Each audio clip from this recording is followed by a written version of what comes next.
Salut les boys! Bon, aujourd'hui, je voulais vous parler d'une machine qui est presque une légende chez Traxxas. Ils l'ont faite en 2006. C'est le Jetto.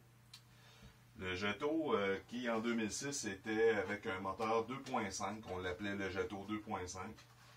Et par la suite, un an après, pas plus long que ça, Traxxas ont discontinué la version 2.5 pour y mettre le fameux 3.3, le moteur qu'on retrouvait dans le Revo, dans le T-Max, puis dans le Fortec, qu'on finit par discontinuer aussi.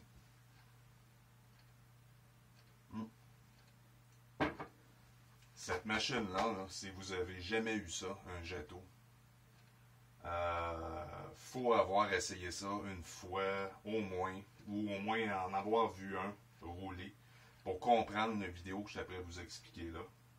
C'est toute une machine. Non, c'est pas brushless, non, ça roule pas des 200 000 à l'heure. Mais cette machine-là, elle a un équilibre que je trouve exceptionnel, autant puissance, le fun à rouler, la polyvalence. Ça a un son terrible. Première, deuxième, ça a 2 vitesses, oui. De la première à deuxième, c'est comme une Formule 1. Le son que ça a, c'est vraiment incroyable. Ça fait du 0-100 en 4.2 secondes. Top speed, c'est 65 000 à l'heure. C'est environ 105 km/h. C'est pas la fin du monde, 100 km/h sur un téléguidé. On sait aujourd'hui, il y a même des monster trucks qui roulent cette vitesse-là. Mais le son de cet engin-là, de cette machine-là, wow, c'est quelque chose. Là. Moi, je suis en amour avec le Jetto. J'ai eu, comme je vous ai dit, j'ai eu la première version en 2006, que j'ai beaucoup aimé, le 2.5, je trouvais ça parfait. Quand ils ont sorti le 3.3, j'ai dit, wow, ils sont fous. Le 2.5, il est toujours sur le bord de faire du 2 roues. Puis effectivement, quand ils ont mis le 3.3, ça lève au gaz. Même moi, une fois cet été, la deuxième vitesse elle a embarqué, puis l'auto a complètement viré sur le toit.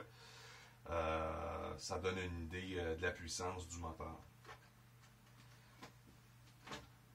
Dans cette version-là, moi c'est mon deuxième ou troisième que j'ai, 3.3 comme ça. Celui-là, c'est le dernier. C'est un que j'ai acheté, que j'ai tout monté pièce par pièce il y a 2 ans. J'ai décidé d'en monter un pour le garder en souvenir, pour pouvoir continuer à rouler avec. Parce que c'est vraiment, pour moi, c'est un auto qu'il ne faut pas passer à côté dans le téléguidé. C'est sûr, si on n'aime pas le nitro, ça c'est d'autres choses. Mais si on aime le nitro, là, le Jetto, c'est quelque chose. Moi, la version que j'ai fait une version allégée. Donc, j'ai enlevé le Easy Start. J'ai enlevé toutes les cochonneries qu'il y a alentour de la machine pour y enlever le plus de poids possible. J'ai enlevé toutes les rods en acier pour remplacer en aluminium. J'ai mis des tables RPM au lieu des tables stock qui sont beaucoup plus flexibles que le plastique de Traxxas. Bumper pare-choc RPM en avant. Le châssis, j'ai mis celui d'option de Traxxas, le 70-75 T6, qui est renforcé, plus léger aussi. Très belle pièce en passant. Les tables en arrière, c'est RPM. Drive shaft, moi je roule des drive shafts d'acier et non ceux en plastique. Le frein sur le Jetto, c'est super important pour ceux qui ont des Jettos ou qui veulent avoir un Jetto. La première chose à changer sur un Jetto, c'est le frein d'origine. Parce qu'à 100 km/h, de un, on ne veut pas que les roues y barrent en arrière, parce qu'on fait des têtes à queue et on se résume dans le champ. On veut que l'auto ralentisse. Mais pour qu'elle ralentisse, le frein d'origine, le disque qui est là d'origine, il tient pas le coup. Il finit par éclater, puis on se résume avec plus de frein, ça devient dangereux. Moi, j'ai commandé ce kit-là, qui est de, je vais essayer de vous le montrer plus proche, qui est de Hot Racing. Donc, c'est 2 disques ventilés avec 3 plaquettes de carbone qui vient comprimer tout ça. Qu'est-ce que ça fait? C'est quand on arrive à des vitesses comme de 100 km/h, ça tourne tellement vite. Que même si on veut juste ralentir, le disque d'origine, il ne prend pas toute la chaleur qu'on va y donner. Tandis que ça ici, avec les disques qui sont ventilés, l'espace entre les deux, les plaquettes de carbone, je peux ralentir là, des centaines de fois sans que ça chauffe, sans que ça éclate. J'ai toujours du frein. Ça fait 2 ans que je l'ai de ce frein-là déjà. Puis j'ai passé, je suis rendu à mon 4e gallon de nitro, donc et puis j'ai pas d'usure dessus. C'est vraiment efficace.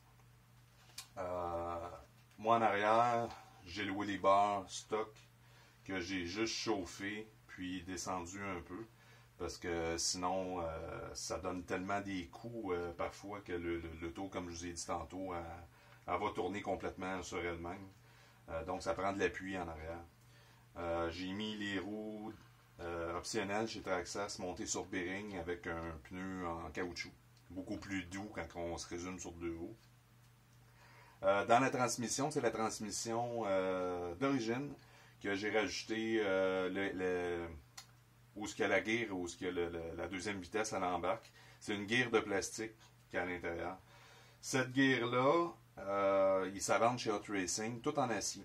Parce que celle de plastique, à long terme, a fini par se manger parce que les coups qu'elle a, surtout moi depuis que j'ai mis cet exhaust-là, qui est THS, ça réveille le moteur quelque chose de rare. C'est là que je me suis mis à casser des gears en arrière. Fait que là, je me suis rendu compte, j'ai fait « Wow, ça m'est jamais arrivé avec l'exhaust stock. » Donc, oui, il y a une grosse différence de performance avec la THS. Fait que depuis que j'ai mis cette gear-là, j'ai pas de bris, ça tient le coup. C'est très très fiable. La machine au complet est fiable d'ailleurs. J'ai jamais eu de problème avec le Jetto comme tel. J'ai mis un support entre la transmission puis le moteur. Je l'ai commandé en aluminium. Moi, je ne mets pas d'aluminium partout ces autos, comme je vous ai déjà dit dans d'autres vidéos. Je vais vraiment l'installer aux places où c'est nécessaire, dont là, justement, on ne veut pas de flex. On ne veut pas qu'il y ait de flex entre la spur-gear et la clutch bell. On veut que l'espace entre les dents reste toujours le même pour ne pas stripper justement ces gears-là. Côté cerveau, moi je roule du 5645 MG, du high-tech. C'est pas des cerveaux à 200 pièces chaque, mais c'est un bon cerveau, c'est fiable, c'est pas trop cher. Je mets ça au niveau du throttle, puis au niveau la même chose au niveau du stéréo. Fait que c'est ça. C'est vraiment une belle machine.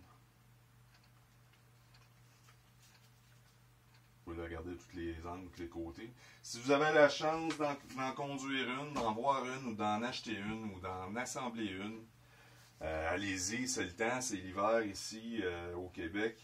C'est le temps de monter des machines, c'est le temps vraiment d'explorer toutes sortes de nouvelles choses. Ça, c'est un vieux modèle, c'est un modèle qui est déjà passé 10 ans, mais qui est encore super le fun à conduire, performant, son incroyable. Allez voir mes autres vidéos, vous allez voir le Jetto rouler, puis vous allez comprendre quand je vous dis que le son est quelque chose. Merci.